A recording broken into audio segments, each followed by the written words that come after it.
আমার নাম রনি। আমি আজ আপনাদের সামনে যে গল্পটা উপস্থাপন করতে যাচ্ছি সেটা আমার সাথে ঘটে প্রায় বছর 3 আগে। আপনারা হয়তো বিশ্বাস করতে নাও পারেন, কিন্তু ঘটনাটা সত্যি। এখন আসল ঘটনাটায় আসি। সালটা ছিল 2007-এর শুরুর দিকে। তখন আমি সবেমাত্র এসএসসি পরীক্ষা শেষ করে কলেজে ভর্তি হই। আমার স্কুল শেষ করেছিলাম আমার গ্রামের বাড়ির একটি স্কুলে। লেখাপড়ায় ভালো ছিলাম বলে মা চাইলেন শহরের ভালো একটি কলেজে ভর্তি হই। এই ভেবে মা আমার এক দূর সম্পর্কের মামার সাথে যোগাযোগ করলেন। মামা বললেন, ঠিক আছে, ওকে পাঠিয়ে দাও, আমি ওকে ভালো দেখে একটা কলেজে ভর্তি করিয়ে দেব। কয়েকদিন পরে সবকিছু গুছিয়ে চলে গেলাম মামার বাসার উদ্দেশ্যে। মামা আমাকে বাস স্ট্যান্ড থেকে এগিয়ে নিয়ে যেতে আসলেন। যেহেতু আমি এই প্রথম শহরে এসেছিলাম, এর আগে মামার পরিবার নিয়ে কিছু বলে রাখা দরকার। মামার বয়স প্রায় 40-এর কাছাকাছি।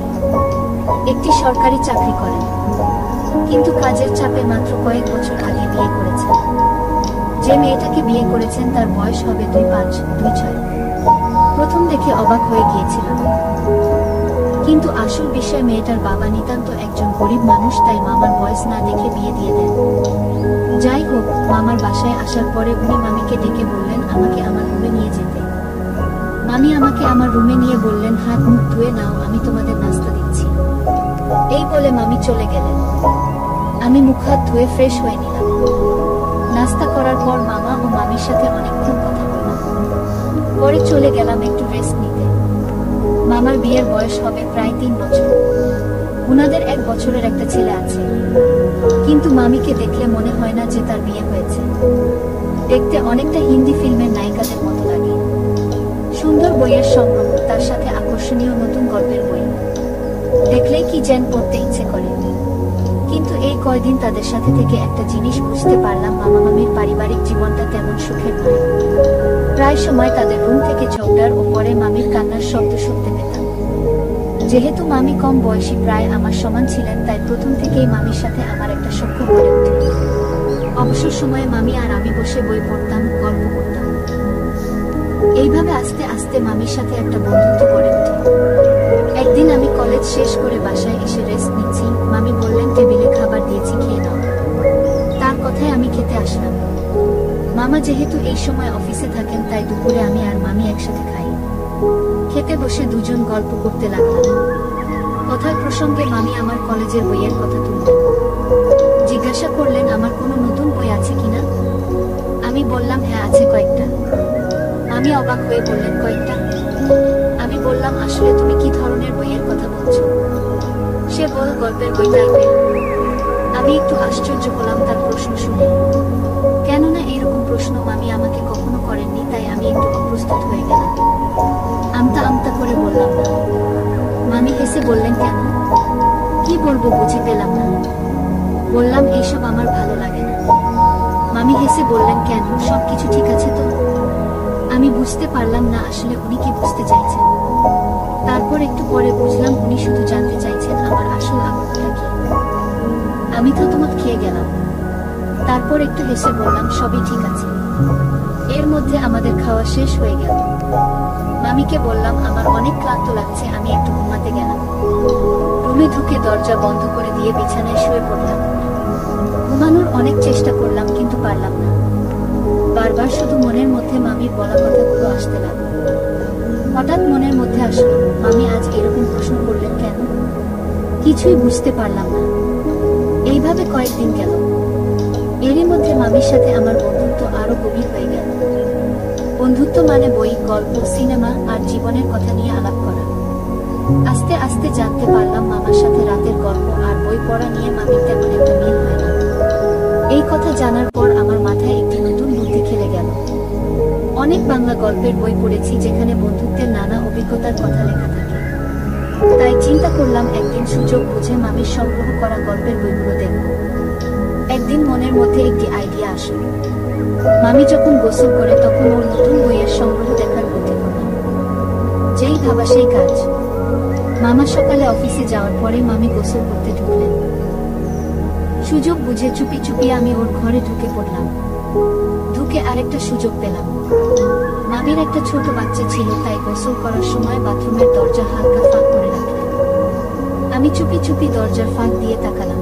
ভেতরে একটা তাক ভরে সাজানো নতুন গল্পের বই। প্রথমেই যা দেখলাম সেটা দেখে আমার চোখ কপালে উঠে গেল।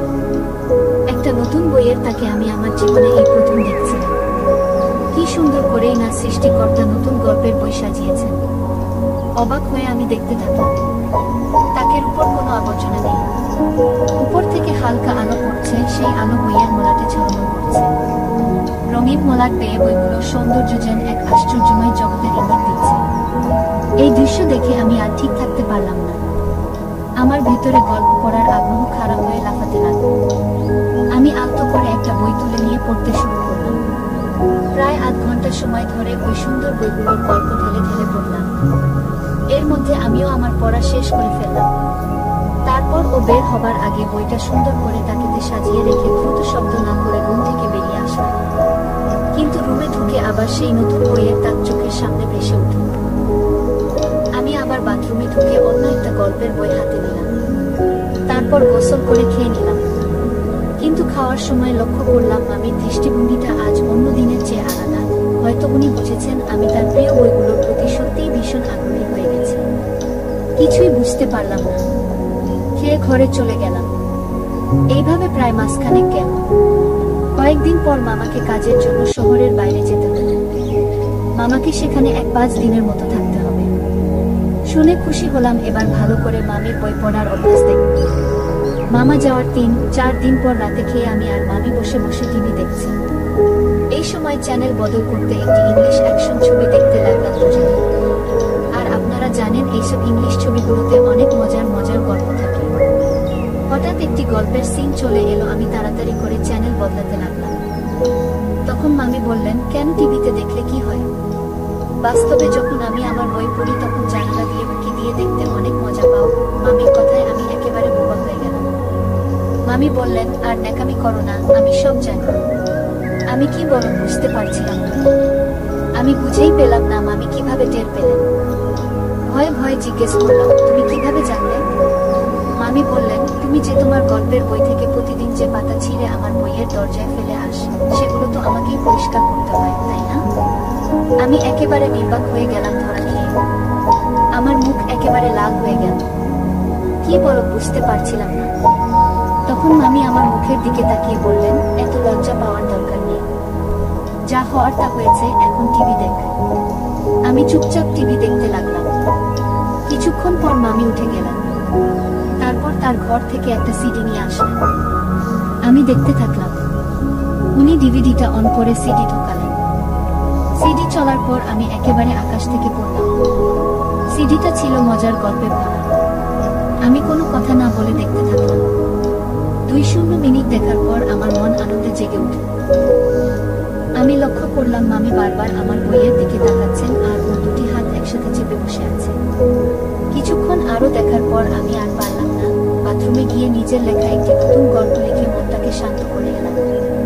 এসে বসার পর মামি আর চোখে আমার বইয়ের দিকে তাকালেন। যেহেতু আমি গল্প লিখেছি তাই মনটা শান্ত ছিল। মামি এই দেখে মুচকি হাসতে লাগলেন। আমি তার দিকে চেয়ে বললাম, হাসছো কেন? মামি বললেন, আবারও গল্প লিখেছ? আমি লজ্জা পেয়ে গেলাম। বললাম, তাহলে কি করব ওইটাকে শান্ত করার জন্য? এই প্রশ্নের উত্তর আর মামি দিলেন না। আস্তে আস্তে আমার কাছে আসলেন। আমাকে জড়িয়ে ধরে আমার বই পড়তে লাগলেন। আমিও আস্তে আস্তে তার গল্প পড়তে লাগলাম।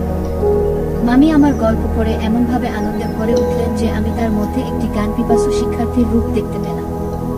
তার গল্পের ধরন দেখে মনে হচ্ছিল সে যেন আমাকে এখন পারলে পুরোটাই পড়ে শেষ করে ফেলবে। আমি ওর মধ্যে এইরকম গানপিপাসা দেখে নিজেকে আর ঠিক রাখতে পারলাম না। আস্তে আস্তে ওর বই পড়তে শুরু করলাম। সুমি মামির নাম। আস্তে আস্তে আমার গল্পের বইয়ে হাত বোলাতে শুরু করল। আমার পরনে একটা ফতুয়া ছিল, সে সেটা ভাঁজ করতে শুরু করল। আমি তাকে সাহায্য করলাম। আমার চোখ পড়ল ওর বইয়ের স্তূপের দিকে। আমি আলতো করে সুমির বইগুলোকে সাজিয়ে দিলাম। বুঝতে পারলাম সুমির মনে যেন আনন্দের একটা শিহরণ খেলে গেল। সে পরম তৃপ্তিতে ওর 2টি চোখ বন্ধ করে গল্প শুনতে লাগল। আমি এক ঝটকায় ওর বইয়ের ব্যাগ খুলে নিলাম। ভিতরে কালো রঙের কভার করা ছিল। কালো কভারের ভিতর ওর বড় বড় বইগুলো একদম ঝাক্কাস লাগছিল। আমি এবার খুব মনোযোগ দিয়ে ওর বইগুলো উল্টে পাল্টে দেখতে লাগলাম, আর সে তৃপ্তিতে হাসতে লাগলো। এরই মধ্যে আমি আমার নতুন গল্পের বই খুলে নিয়ে আসলাম। আমি এবার ওর ব্যাগ খুলতে লাগলাম। ব্যাগ খুলতেই দেখতে পেলাম পৃথিবীর সব মানুষের কাঙ্ক্ষিত সেই দুটি নতুন গল্পের বই। মন চাইছিল যে দুটোই পড়ে শেষ করি। সুমির নতুন বই দুটি আমি পরম তৃপ্তির সাথে পড়তে লাগলাম। মামি আমার পরম আনন্দের চরম শিখায় ভাসতে লাগলেন। আমাকে বলতে লাগলেন, এতদিন কোথায় ছিলে আমার প্রাণের গল্পবাবু? আমি বললাম, তোমার এই গল্পের আগ্রহ এত জানার পর এতদিন গল্প পড়ে কি সময় নষ্ট করতাম? নিশ্চয়ই তোমারই গল্পের আগ্রহ মেটাতাম। ধীরে ধীরে আমি ওর গল্পের বইয়ের দিকে তাকাতে লাগলাম, আর আমার উপস্থিতিতে আমার মামি হাসতে থাকলেন। এতক্ষণ সে আমার উপরে ছিল, তাই ওর বই আর গল্পে শুধু মনোযোগ দিচ্ছিলাম। এবার এক ঝটকায় তাকে সোফাতে বসিয়ে দিলাম। এক টানে তার পড়ার টেবিল খালি করে দিলাম।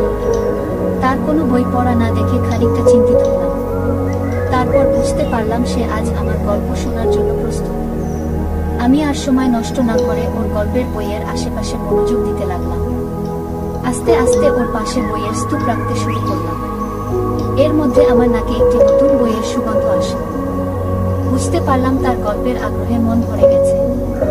আমি বই খুলে ওর সামনে পড়তে শুরু করলাম। সাথে সাথে তার মন বুঝতে পারলাম যে একটা শিহরণ দিয়ে উঠল। আমি আস্তে আস্তে ওর বইয়ের ভেতরে চোখ বুলিয়ে পড়তে শুরু করলাম। সে তৃপ্তিতে আত্মহারা হয়ে গেল। আমার হাত দুটো সে ধরে বইয়ের ভেতরে টেনে নিল। আমি আমার চোখ দিয়ে ওর গল্পের বইয়ে আগ্রহ দিতে লাগলাম। পড়া শেষে এবার একটা কলম ঢুকিয়ে দিলাম ওর বইয়ের পাতায়। সাথে সাথে সে আনন্দে চেঁচিয়ে উঠল, আর আমি কলম দিয়ে ওর বইয়ের পাতায় লিখতে থাকলাম। এইভাবে 5 মিনিট লিখতে থাকলাম, আর মামি প্রচন্ড আনন্দে গল্প শুনল। আর দেরি না করে আমার নতুন গল্প ওর হাতে দিলাম। সে ললিপের মতো গল্প শুনতে শুরু করল।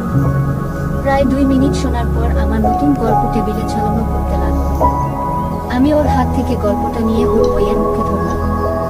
আস্তে আস্তে ওর বইয়ের মুখে গল্পটা রেখে পড়তে থাকলাম। মামি এবার আমার কাছে কাকুতি করতে থাকলো, এবার আমার গল্পের বইটা নতুন গল্প দিয়ে পূর্ণ করে দে বাবা। আমার যে আর সহ্য হয় না, এবার আমার গল্পের আগ্রহটা মিটিয়ে দে।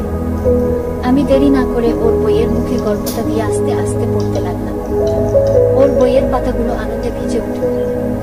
অনায়াসে ওর নতুন গল্পের জগতে আমরা মগ্ন হয়ে গেলাম। আমি প্রথমে আস্তে আস্তে পড়তে লাগলাম, এতে দেখি ওর গল্পের আগ্রহ আরো বেড়ে গেল। সে আনন্দে আমার পাশে বসে গল্প শুনতে লাগলো। আমি এবার গতি বাড়িয়ে দিলাম। মনে হয় তখন প্রতি সেকেন্ডে 3 থেকে 4টা করে গল্প পড়ছিলাম। এভাবে প্রায় 1 মিনিট পড়ার পর আমরা একসাথে গল্পের জগতে মগ্ন হলাম। আরো 5 মিনিট পড়ার পরে সে আবার আমার নতুন গল্প শুনতে লাগলো। আমি এবার বুঝতে পারলাম আমার আর গল্প শেষ করতে বেশি সময় নেই, তাই জোরে জোরে কয়েকটা গল্প বলে নতুন গল্প বের করে ওর হাতে দিলাম। সে মহা আনন্দে পাগলের মতো আমার নতুন গল্প শুনতে লাগলো। এইভাবে আরো 2 মিনিট শোনার পর আমরা দুজনেই গল্পের আনন্দে মগ্ন হয়ে গেলাম। আমি খুব ক্লান্ত হয়ে সোফার মধ্যে পড়ে গেলাম। মামি বলে উঠল, এত তাড়াতাড়ি শেষ? আমি বললাম, সারা রাত তো পড়ে আছে, দেখুন আজ তোমার গল্পের আগ্রহ কত। সেই দিন রাতে মামিকে আরো 3 বার মন ভরে সারা ঘর ঘুরে গল্প শোনালো। এইভাবে মামির সাথে আমার প্রায় 3 বছর গল্প করার সময় মামার অজান্তে আমাদের জীবনে নানা অভিজ্ঞতা আসে। তবে প্রতিটি ঘটনার মধ্যেই শেখার মতো কিছু না কিছু থাকে।